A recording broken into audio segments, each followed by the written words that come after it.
Hello friend, तुमचं स्वराज चिकनमध्ये स्वागत आहे. तर आज आपण काळ्या वाटणातली शेंगदाण्याची भाजी बनवणार आहोत. त्यासाठी मी ओलं खोबरं, कांदा, टोमॅटो, लसूण चुलीवर भाजून घेतलं आहे आणि ते मिक्सरला लावून त्याचं वाटप करून घेतलं आहे. त्यानंतर कढई गरम करून त्यामध्ये तेल, मोहरी, जिरे, कढीपत्ता आणि वाटलेला कांदा आणि लसूण, टोमॅटो घातले.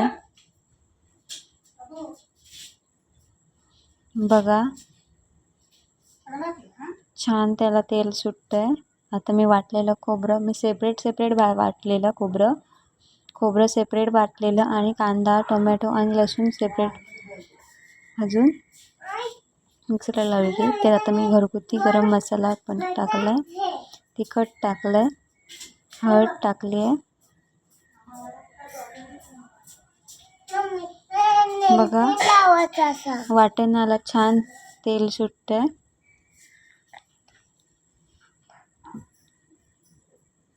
तुम्ही पाहू शकता. आपण याच्यात आता पाणी ओतणार आहोत आणि एक उकळी काढणार आहोत.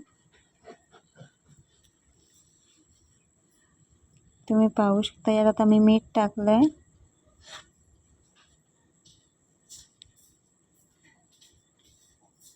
आता मी ते ओले शेंगदाणे उकडून घेतलेले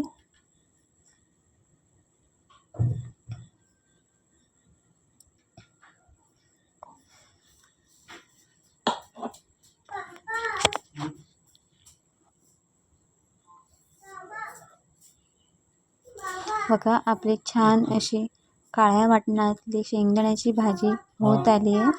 तुम्ही भाकरी, चपाती किंवा भातासोबत पण खाऊ शकता. एकदम रुचकर अशी ही भाजी लागते. बघा कशी तर्री आली आहे ती तेलाची. अशा प्रकारे तुम्ही शेंगदाण्याची भाजी नक्की करून पहा आणि मला कमेंटमध्ये करून सांगा तुम्हाला भाजी आवडली की नाही ते.